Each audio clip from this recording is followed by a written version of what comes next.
Recording started. Okay, thank you, thank you. Good morning, everybody. It is 10:03 according to my clock, and this is the May meeting of the St. Louis County Human Relations Commission. As a first matter, let's take the roll so that we can establish a quorum. Commissioner Ahmad, not present yet. Myself as chair. Commissioner DeBeer. Here, present.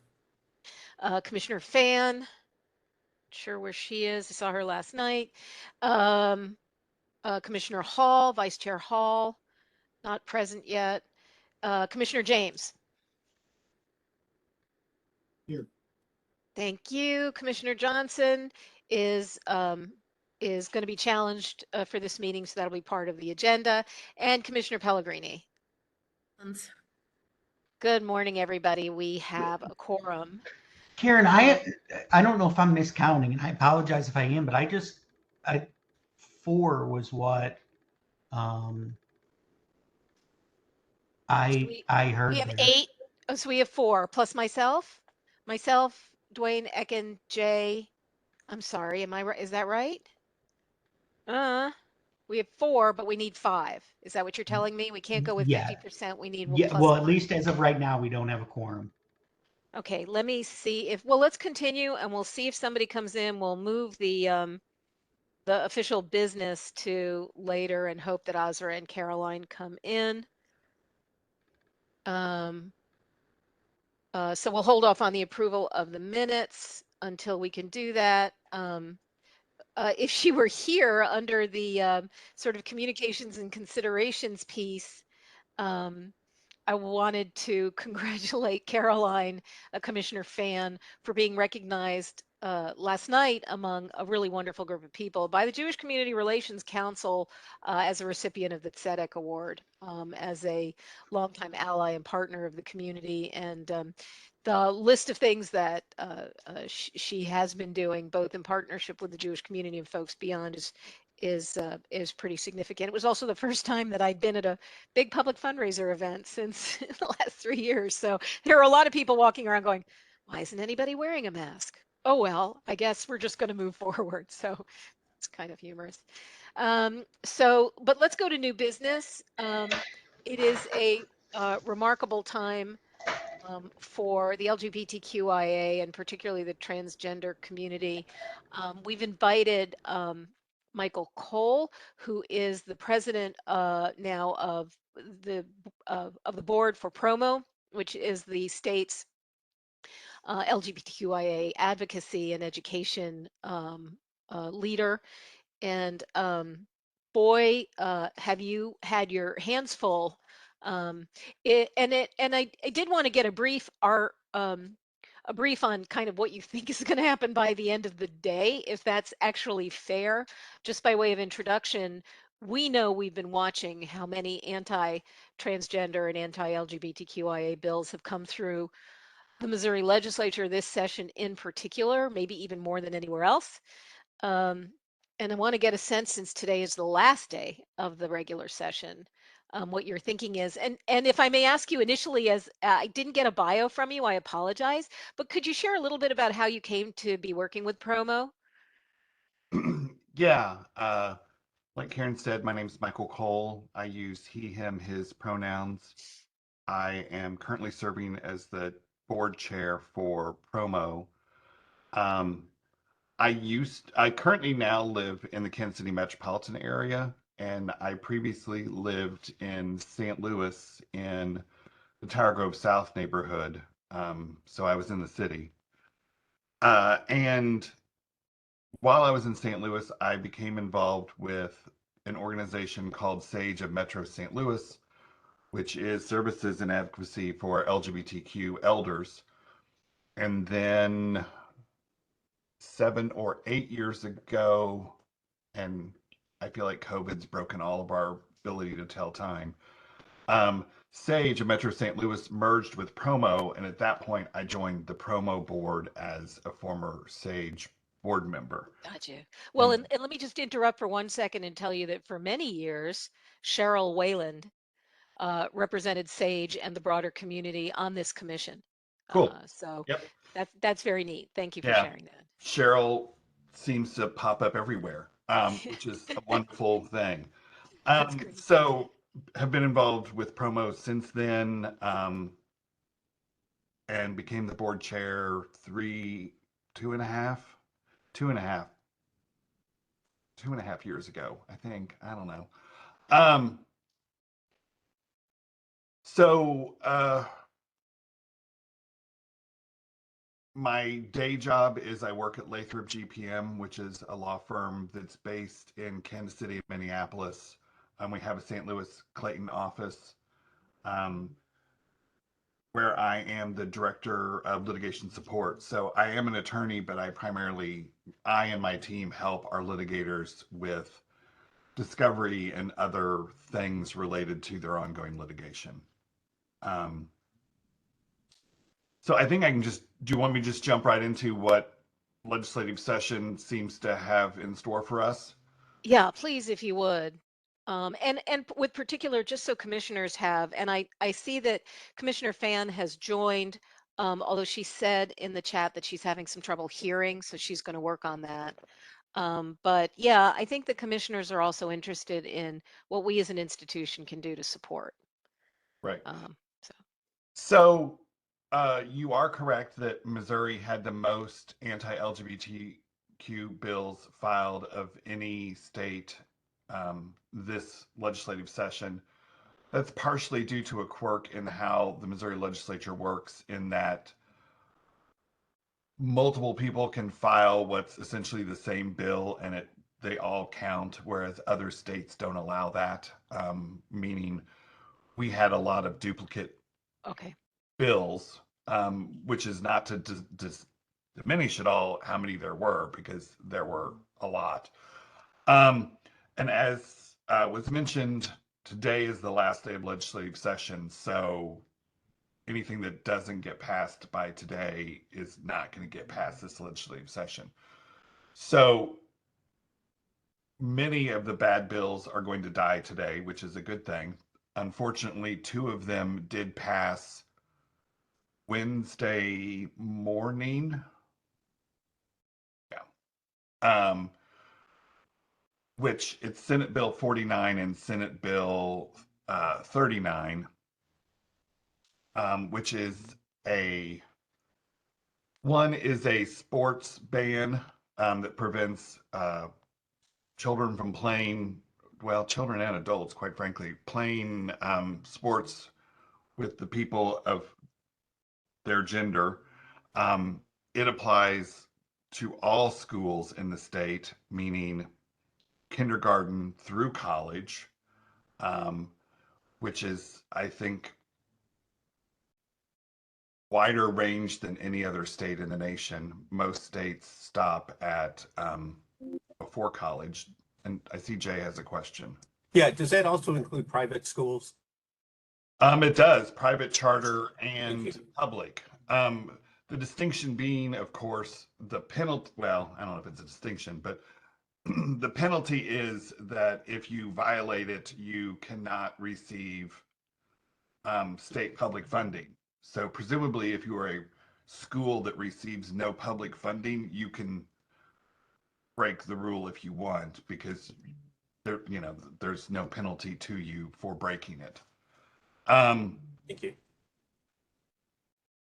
It also applies if you are a school that competes against another school Another that school. does have transgender athletes. So Right. it's not just applicable to you having, transgender athletes on your team. It affects whether you can compete with them, which is why I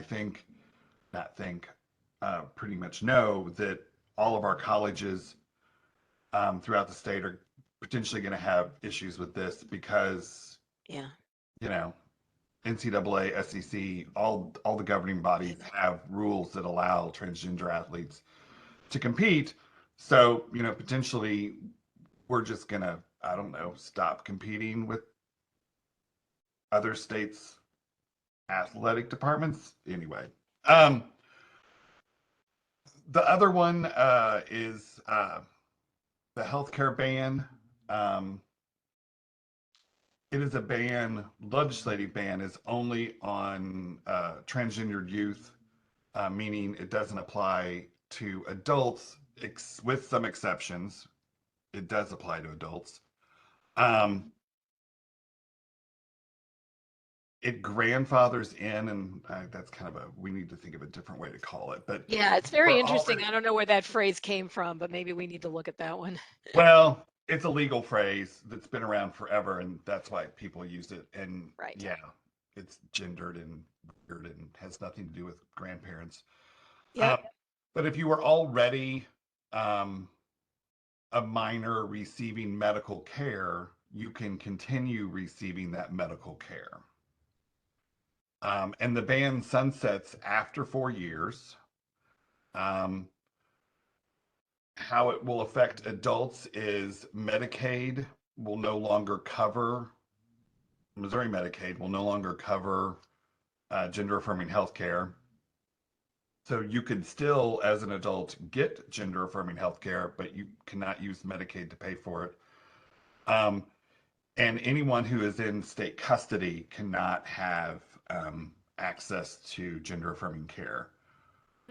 Which is interesting because there was litigation several years ago where a transgendered person got a ruling that the state had to provide their gender affirming care. So already you can see that there's, issues with this legislation. What it doesn't do, and the reason I say that is because the gender affirming care legislation that passed was, you may see it referred to as a compromise bill, meaning the Democrats were able to negotiate into it certain provisions. So it was negotiated, which does not mean that we wanted it to pass, just that if it was going to pass, we wanted to be, have harm reduction as such could be done. There's no ban or punishment for physicians or mental health professionals or others who make referrals to send people to out-of-state care. Previous versions of the bill did have criminal penalties for referring people to other providers. You still have the ability to access gender affirming care through telehealth. So I think primarily that's going to be if you have a doctor-patient relationship with someone who's in a state that does provide it, you can continue to receive your telehealth care through that. I believe it's still not completely clear about how pharmacies might work, meaning whether or not pharmacies can mail you your medication.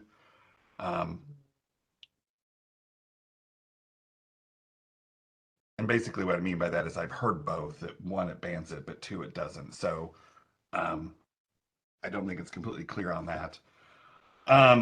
There's no ban on insurance covering gender affirming care if the insurance does. Like, for instance, my employer does provide gender affirming healthcare insurance, and we will continue to do so.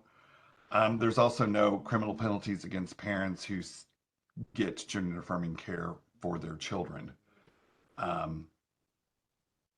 So it's not a good bill.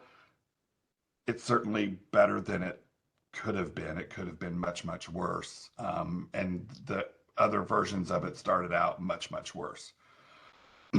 Those are the only two specifically anti-LGBTQ bills that are going to pass this session. And the reason I say that is because essentially the legislature is out of time to get anything else that's out there perfected and done. I believe there is a bill that I don't know if it's going to pass or not that relates to it purports to relate to not allowing discrimination against religious-based organizations in educational settings. Which, So that's somehow seemingly to protect what, parochial schools? I think it's, well, who knows what it's meant to protect. Good point. But the reason we have watched it and others have watched it is because it would seemingly allow people to discriminate by using religion as the reason for their discrimination, meaning they could start I'm making this up, a glee club for people who are of a certain faith and then exclude anyone who doesn't meet their faith requirements, and the schools won't be able to do anything about it because to do anything against it would infringe upon these people's religious And beliefs. so therefore, is there an argument that the Missouri Religious Freedom Restoration Act provides cover for something like that, even though the law was not passed to do that? No. Okay. Yep. Question. Yeah, Yeah. I was just wondering, is there any uh momentum in terms of litigation against these bills that may pass? Good question. And the other thing that is looming out there is the Attorney General published an emergency regulation 3 weeks ago, 4 weeks ago, no, longer than that. 4 weeks ago. And it essentially is a gender affirming care ban ish against everyone, adults and minors. As you probably, hopefully, have seen, Lambda Legal, which is the national organization, and the ACLU of Missouri filed for a temporary restraining order and a permanent restraining order against that in St. Louis County. That has been granted, so that emergency regulation has not been allowed to go into effect. The hearing for whether a permanent injunction would be granted was originally scheduled for yesterday. That got pushed to July 20th. And for scheduling reasons, meaning the parties couldn't get all of their witnesses and whatnot together to have a hearing yesterday. So that is out there. While no one has publicly stated yet that they are going to challenge either Senate Bill 39 or 49, I feel confident that the healthcare ban will be challenged before it goes into effect. And something I should have said earlier, for both of these, neither one of them were passed with emergency provisions, meaning they will not go into effect until the normal time legislation goes into effect that's passed during a legislative session. So Yeah. I believe that's August 28th. August 28th. Yeah, so there's time. So even if the governor signs them, they don't go into effect. So, there's time to get legislation or get litigation planned and filed. That being said, I know national partners have been watching these and specifically watching the healthcare ban. And it would not surprise me if there's an announcement soon that they are going to formally challenge it. I also know as a lawyer that depending upon how the judge issues the ruling against the Attorney General's regulation, that could impact whether or not what the legislature has tried to put into place would be able to go into effect, meaning the injunction could be broad enough to say the state cannot cannot ban gender affirming care. And then both the Attorney General regulation and Senate Bill 49, the healthcare ban, would also be enjoined. Okay. I frankly have not heard who, if anyone, is going to file litigation against the sports ban. Part of me feels like some of our colleges should need Should to step do it up. if they want to continue participating in, NCAA sports. But we have not had conversations with them substantive. And I'll also note that we knew that the healthcare ban was going to get voted on Wednesday. I don't think we completely knew that the sports ban was going to get voted. So it was sort of like the extra bonus shitty legislation that got passed on Wednesday that we weren't really expecting. But that being said, it's been perfected and out there, and you know, it wasn't a surprise. It just wasn't as expected as the healthcare ban was. If I may, there were a couple of perhaps going back a few years when some of these more significant bills have come up. I'm thinking a few years ago, Bill 39, that was the sort of the original bathroom ban bill that came out, and in the end, a Republican member stood up and talked about, I think it was his son, and voted against it in a very significant way. Sometimes allies turn up in the oddest places. It seemed to me that the Caleb Rowden, who was controlling the floor discussion on some of this, was going to keep it to a minimum, which I thought was interesting. And then the Post had an article last week about a Republican member who might switch parties on this. It's kind of fascinating to see how some of these dynamics play out. Do they have any significant impact, though, in the greater scheme of things? I mean, unfortunately, not really. The Yeah, supermajority is such, especially in the House, that they're really, you Yeah. know, 3 Republicans voted against the healthcare ban, including the representative you're talking about, Chris Sanders. But it wasn't significant enough to stop it or allow them anything to stop. And what's been confusing to me this entire session is Caleb Rowden, who is the current speaker. We previously thought he was somewhat moderate and wasn't interested in pursuing this type of legislation. And then he opened session with statements that this was the #1 priority of the Missouri House, which, I don't know, maybe fix our roads first. But so, yeah, it's been kind of baffling, although not in the sense that this is a Right. nationwide trend. There are clearly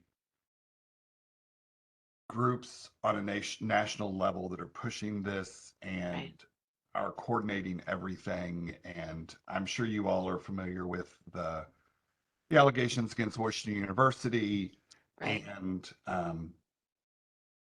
we feel quite confident that the timing of the articles that came out from that alleged media source, I'm saying it that way because it's that woman's Substack and or whatever, her blog. It's not like she works at a real paper.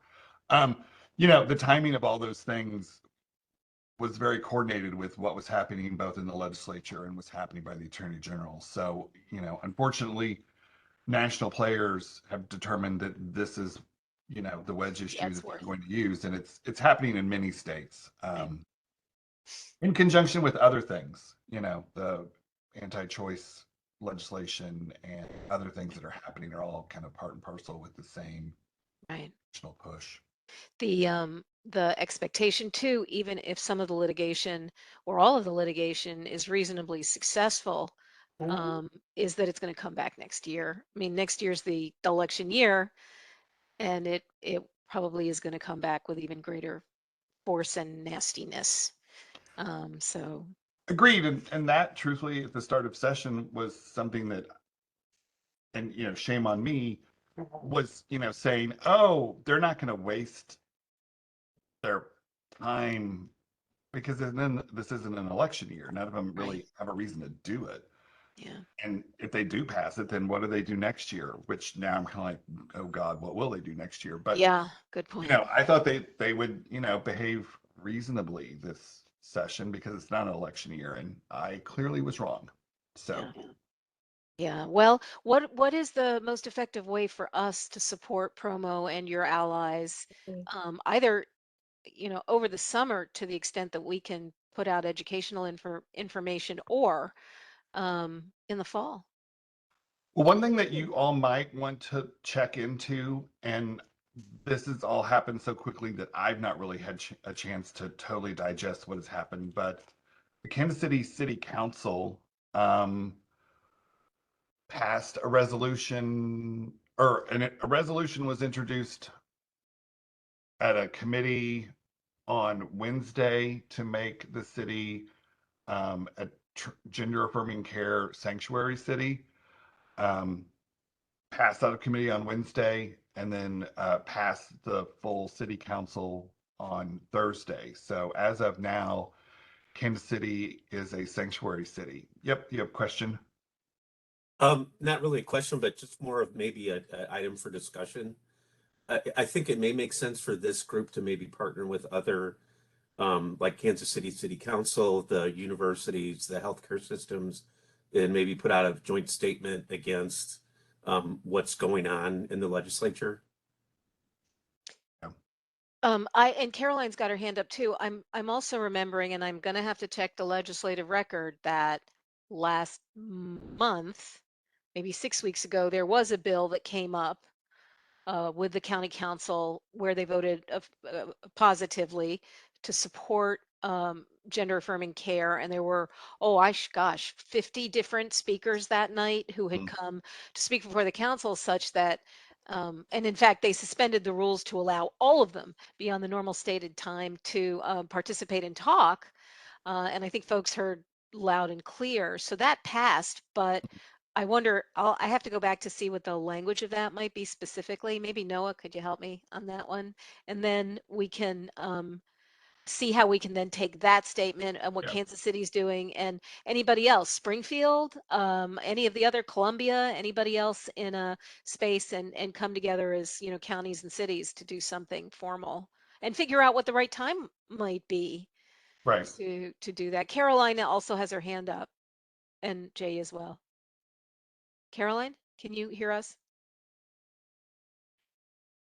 You're muted on the phone. Is there a way to unmute Caroline from our end? There you go. Oh, okay. You're good. Sorry I joined late. I wanted to know if we had discussed the Kirkwood teachers at any point. Not yet. It's on the list. We just want to get through the Okay. legislative session first, but you're welcome to raise it now, and we can continue that as part of an advocacy approach as well. No, I mean, I don't think we're done discussing the legislative session. I just Sure. wasn't sure because I was having technical issues, so I'd missed the beginning. That's okay. Yeah, if we can get some background on the what the county council statement is and see how we can sync that with Kansas City and anybody else, maybe we can pull that together. Is there somebody, Michael, on the in the Kansas City, is there a Kansas City Human Relations Commission? I think there is, right? We There might think of is. somebody in particular you would suggest. Let me check. Okay, that would be I helpful. think there's a Jackson County Human Relations Commission. Jackson County, right? Okay. And Jay, did you have a comment or question? I just had a comment, and I'm sure this is obvious to everybody, but I think the more we can engage other community bodies, it tends to take the political wind out of individual legislators' need to put a position out there. That's all. That's a good point. Yeah, agreed. But, in terms of what you can do, I think one thing that we all can do on a personal, but also on the level of the commission is, to educate ourselves more about trans issues and what is gender affirming care and what do trans people go through. And I would challenge you to think of it in the similarly to how I think about my need as a white person to learn about how racism has affected people, in that it's my obligation to learn.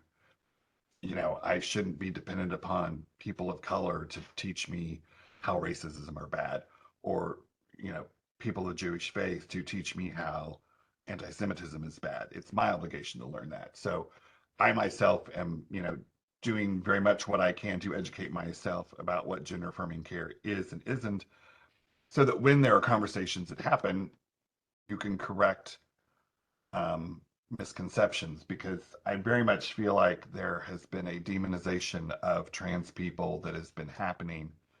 And I very much feel like what happened in the Kirkwood schools is an outcome of that, in that from what I understand, there, was an outcry, air quotes, on social media amongst parents. And I feel quite certain that that was driven by a lot of the misinformation and demonization of trans people that's going on right now in this country. And if we were all better educated about trans people and what gender affirming care is, I don't think it would have, the outcome would not have been what it was. That being said, other legislation that was pending out there in Missouri, like what's been passed in Florida in terms of the Don't Say Gay and things like that, have some very real impacts upon the education system. And fortunately didn't pass in Missouri, but I still feel like it makes schools reticent to engage. And, Right. rightfully or wrongly, my understanding, at least some of the problem in Kirkwood, is that the school district didn't come out and support the teachers when they should have. And I'm not excusing Kirkwood for what they did, but, there's also an issue of just the amount of misinformation out there that we can all combat by, becoming better educated and being able to talk about these issues. Caroline? Thank you. So where, I guess probably the teachers are filing a lawsuit. Well, Where, what can we do for the teachers? Because they are or were employees of St. Louis County, of an entity within St. Louis County. I am not sure that they are filing lawsuits. Yeah. And I will also say that Promo has really not had much at all interaction with what's been going on in Kirkwood, meaning we learned about it in much the same way I'm sure the rest of you did. None of the teachers contacted Promo or asked us to assist them in any way. And we, learned about what was going on the same way I feel like the rest of the public did. So I'm not sure what can be done, especially if they don't want to, take action against the school district for discrimination, which is unfortunate in that, well, it's unfortunate that entities have to have, litigation threatened against them to get them to do the right thing. So I don't know that I have an answer for you other than I feel like if people are better educated, they will be more willing to stand up and say, Okay. we're not going to allow, transphobic behavior. Because Karen, I guess I'll reach out to the NEA affiliate and see if the teachers want to come and talk perhaps next time. sure. I was actually trying to think of the county council passed an amendment to our non-discrimination ordinance in a while ago, protecting in employment and housing, I believe. Noah, if I can ask you to check that one too. Yeah, and I mean, it might be 10 years or more ago. I'm pretty sure that's the case, Karen. So I think you're right. And I think the question is, could that be a valuable, I mean, I know there was a petition that had been put out. I think it was change.org. I'm not sure if there was something local, and I don't know the status of that petition, what impact it would have had. I'd be happy to, if the teachers are willing, but it's hard. I mean, I don't begrudge anybody who wants to step into the civil rights litigation arena right now, how daunting a task it is, and on so many levels. And it may be that there's something in contract that might be relevant, more relevant. Maybe the county can play in that way. We can see whether or not that's an option, but it would certainly be lovely to hear from folks if they're willing to come forward. It may just not be that easy. Yeah, okay. But if you can find out, please, let's continue the discussion. I think there are also folks within our, whether it's MTUG or TransEd, we can certainly have come to the next meeting and share a little bit from a very first person place Right.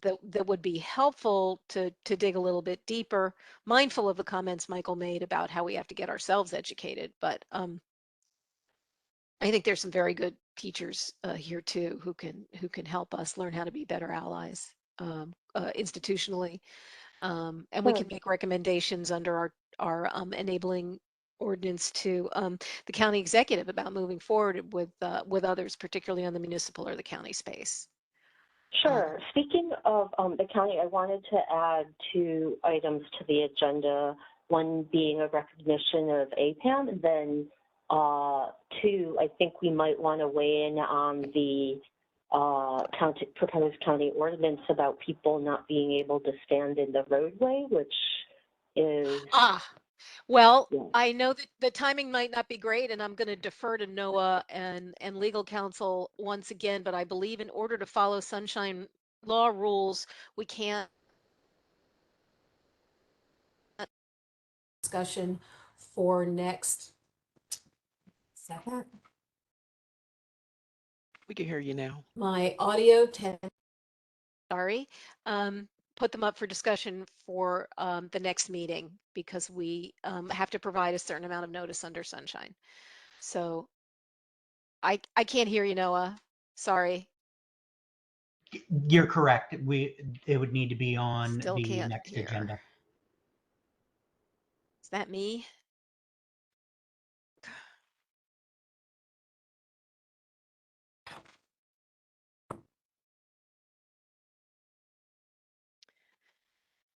Sorry, can everybody hear me? Yeah. Oh, okay, sorry. Okay, thank you. My system is, anyway, whatever. So we'll look forward to talking about that next month. We'll add it and we'll see what other information we can find out about the council. And then if Caroline can see if any of the teachers are willing to talk to us, that would be reasonable to learn. I'd love to.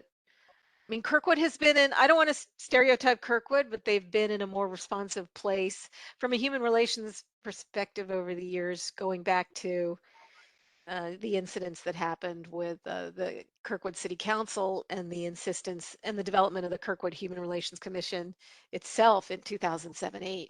So I thought they'd be pretty open to advocacy on this too, but yeah. Okay, are there any follow-up questions for Michael before we close out? Kenny? Oh, I can't hear. There you go. Can you hear me? Yep. Hi, Michael. I'm Kenny Murdoch. I work with the county as a diversity, equity, inclusion director.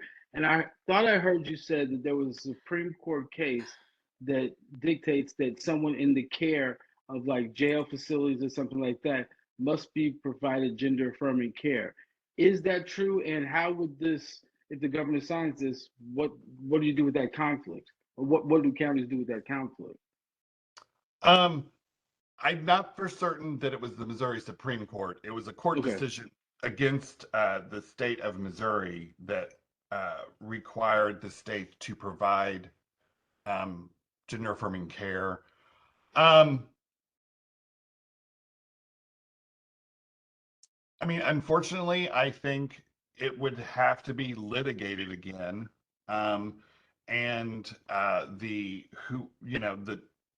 person that files suit now, after they are denied gender affirming care, would be able to point to that prior decision as precedence as to why they should get gender affirming care. But I just am fairly, unfortunately, confident that the executive branch of the state of Missouri is going to do what they think is right, which is they think following this law is the correct thing to do.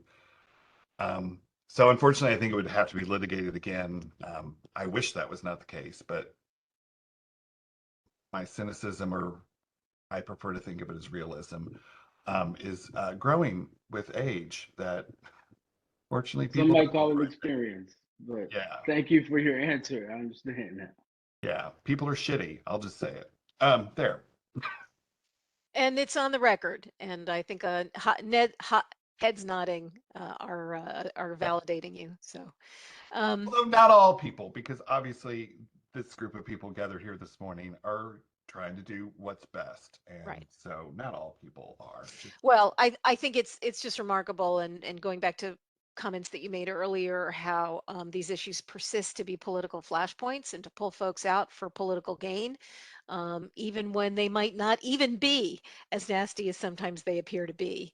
That political gain sometimes wins out overall. So, okay, let me say thank you, Michael. Very much appreciate your coming to talk today, and look forward to staying in touch. And happy to keep you in the loop as we continue scheduling these meetings on this issue. Thank you very much. You're very welcome. And I think some of you at least have had some interaction with Katie Urquhart Lynch, our Urquhart executive Lynch. director. I can happily tell you that she had the Oh. baby on Oh, Wednesday morning, wow. and baby Ari is doing wonderfully and is 6 pounds, 14 ounces, 21 Oh, inches. good. So we're all very excited about that.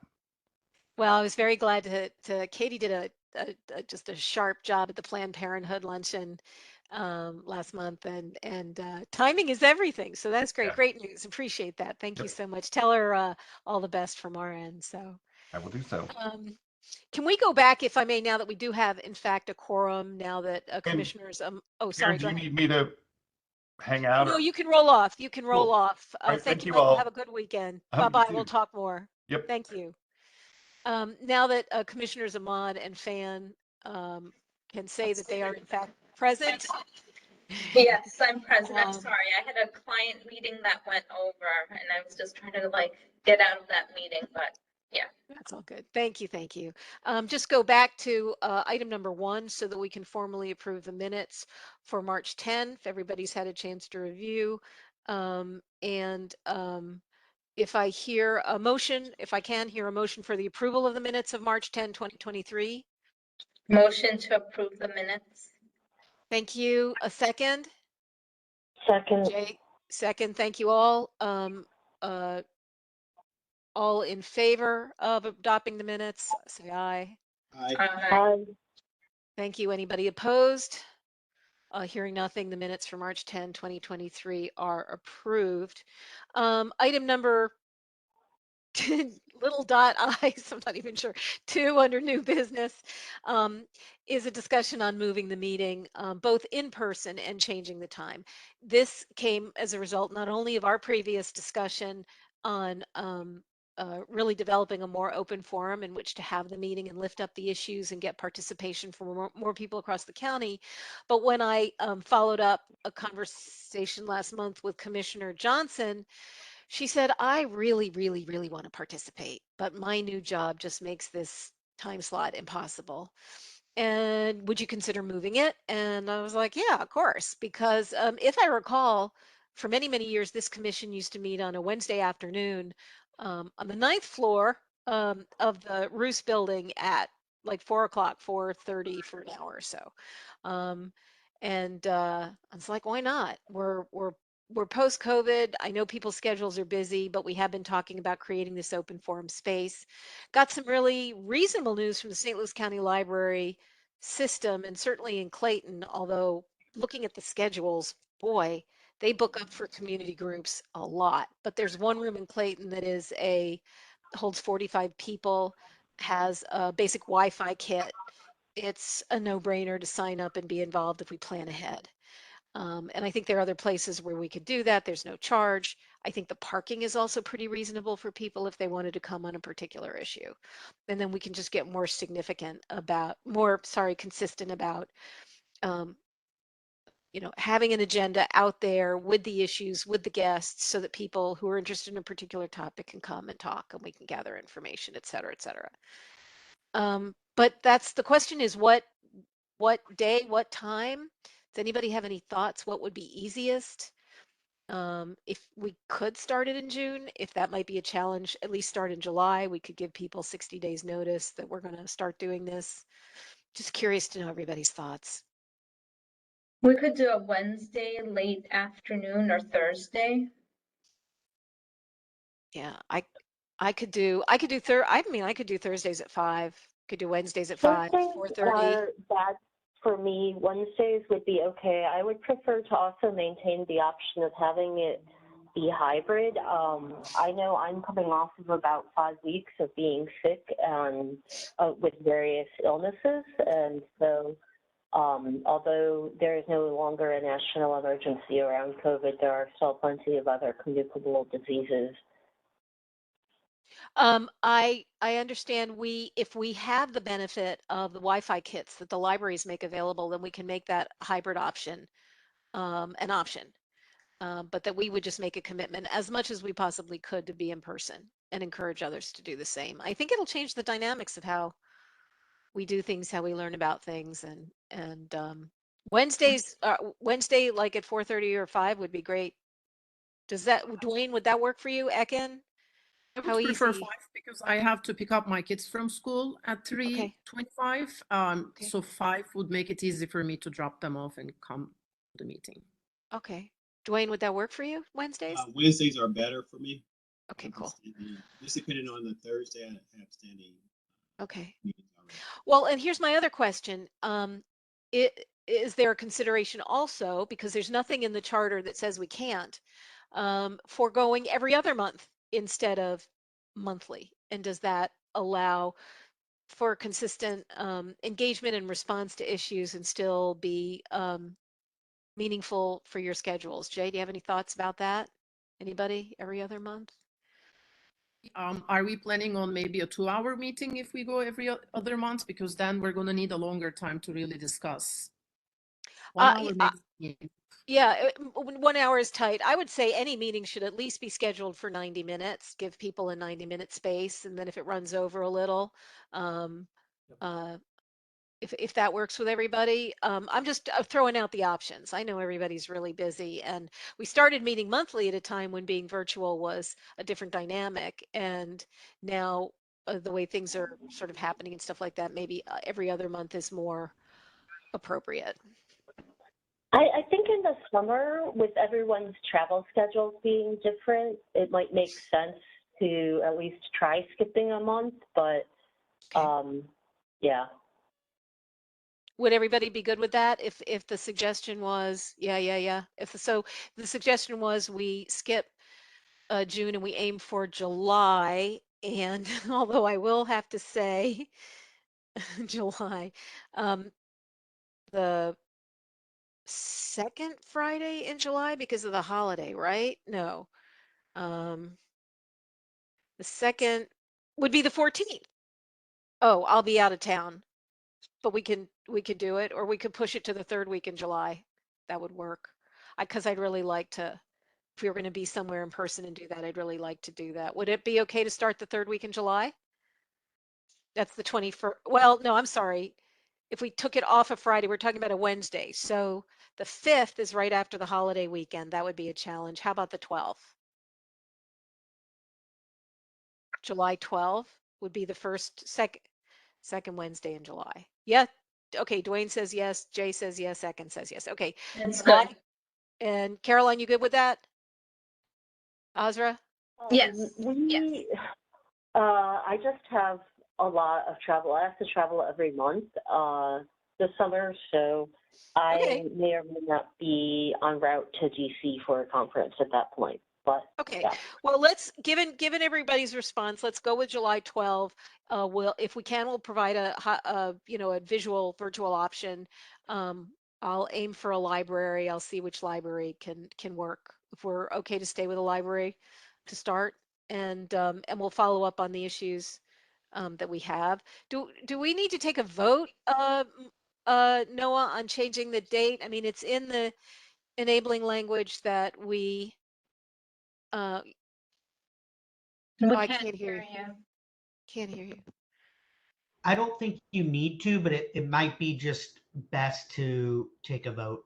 Okay, so the proposal is twofold. Well, it's really threefold. One, to move the meetings in person, to find a public forum like the county library system, to start every other month beginning July 12, 2023, which is a Wednesday at 5 p.m. Um, can I get an amen or a hallelujah from everybody moved. on? Okay, so Jay, we got to move. We got to think. Second, we're good. Everybody's good. Okay. That was about as official as that vote was going to get. Thank you, everybody. Did we actually take a vote on or I don't think we did a voice vote, did we? On the first section, I don't know that there's a vote yet to take unless somebody wants to say something different. I think we're in an information gathering space. We want to get more information. No. I meant on moving to every other month. Like because I know it was seconded, but then did you actually move to have a vote? Oh, okay. Well, everybody said aye. I'm sorry. Are you there was Okay, sorry, I missed it. Oh yeah, no, I appreciate that. By the way, Caroline, you weren't actually here, but I told everybody how great it was about your honor last night. Oh, So, thank you. it was well deserved and well received, and it was a good room, good group of people, broad group of people to be part of that conversation. So, congratulations from us anyway. I'm sorry, I missed it. What did Caroline get honored for? The Jewish Community Relations Council had its annual Tzedek Awards last night. So Caroline Oh, was nice. honored among a number of different folks, many of whom we know in this broader community for the good work they're doing for everybody. Nice. Cool. On the old business, we've got the equity plan. Kenny, can you give us a minute or two update? Oh, sure, I can be pretty quick. Right now, the actual physical writing of the equity plan is going to be done with me and the youth advisory board. So we're going to be writing that, and then we'll bring a writing product back to this commission to look at and see if the commission wants to add their name to it, or look at the section and say, can we relook at that? A lot of the writings will be based upon the YouTube work we did. The videos are still up on YouTube, but there'll be a chance for the commissioners to put in input at a soon time once me and the youth board get some more writing done. So that's where it is right now. Does anybody have any questions for Kenny on that? Thank you, Kenny. Thank you all. I just wanted to know where we are at with the language access coordinator for the county. We have not formally posted. I can tell you a language access coordinator. There are different departments who are paying attention to language access from their different spaces. We have in administration, I can speak for administration, primarily in the customer service 311 space, have been, to the extent that it's been coming up, using online systems, Google Translate some, and others that people have available on their smartphones to navigate some of the conversations. We were trying a new software program that was going to be accessed through a dedicated iPad that was going to help us, and it turned out to have so many technical problems, we kind of have to go back to square one on that. The reason we have not formally hired somebody yet in language access is because there's been I should say the closing or the implementation of the pilot year for the HR transformation for county HR, which is becoming centralized within the Department of Administration. And there have been so many moving parts to that. We need to get that as settled as we can before we bring in a staff person on language access. It's just driven by a lack of staff and the resources to add one more thing to the pile right now. I don't want to do it halfway. But I can say that in my conversations with people around the county in different departments, whether it's Parks and Recreation or Department of Public Health in particular, probably more. The prosecutor's office does have somebody on point now in language access. They've started with bilingual approaches in Spanish and English, but they're looking to expand that for their community. So that's where it is right now. It's more diffuse than formal. We'll get there, I hope. I can't make any promise, but by the end of the year. And I'm not sure we can actually formally centralize all of it because it pretty well seems that departments do things so differently from each other that they have to have the flexibility to be able to do what they need to do. But we'll get there, Caroline, we'll get there.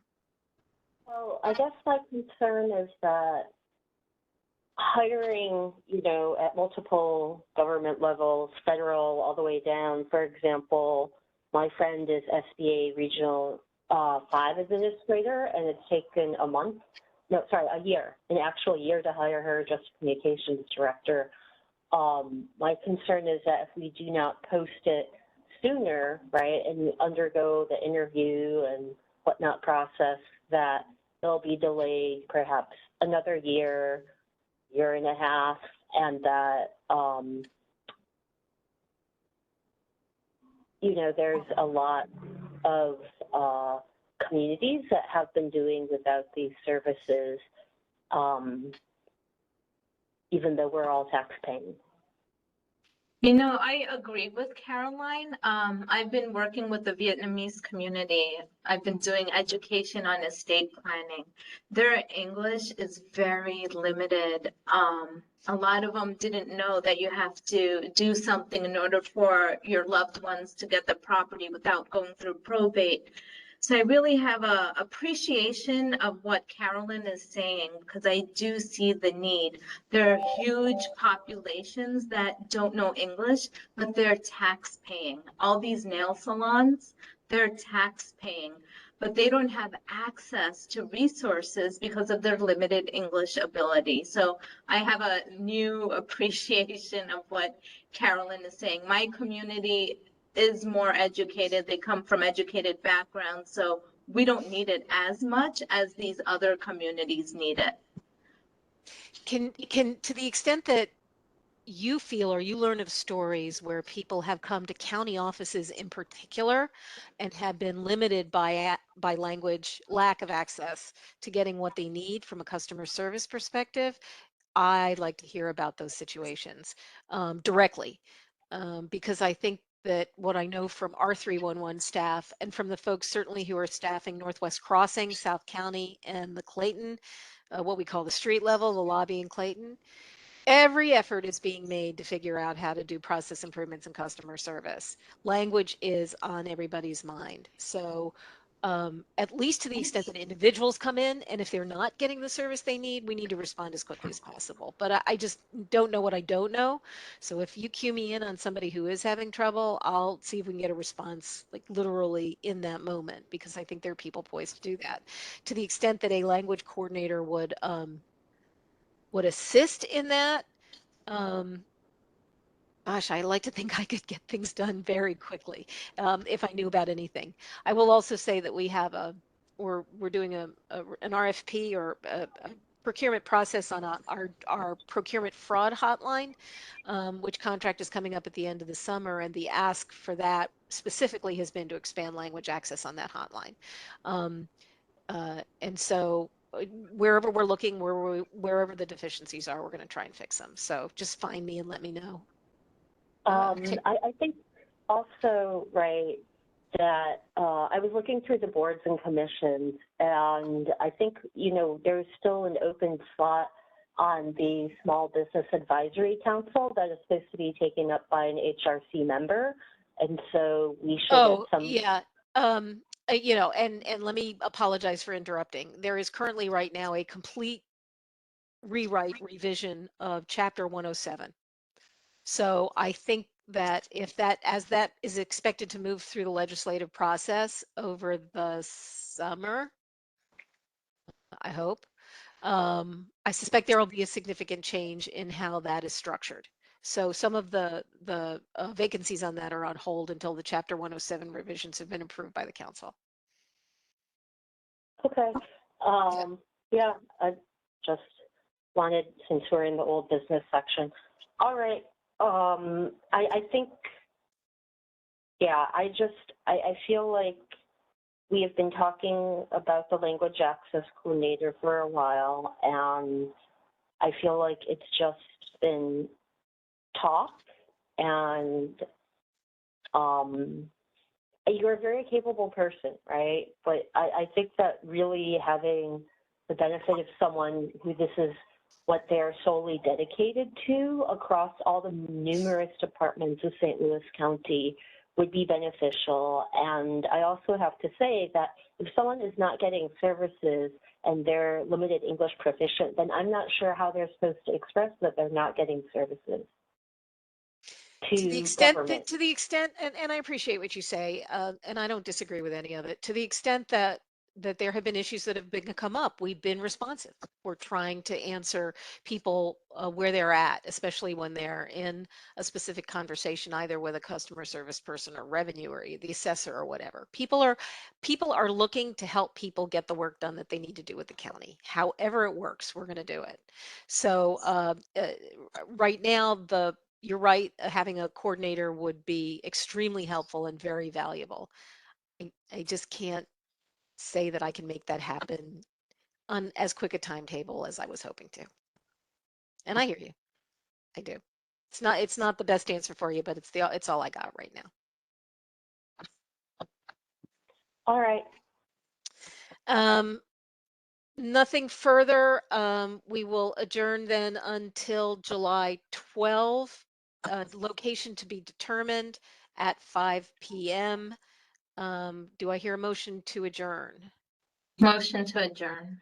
A Second. second. Thanks, Dwayne. I hope everybody has a great weekend. Thank you very much for Have a being good one, here everyone. today.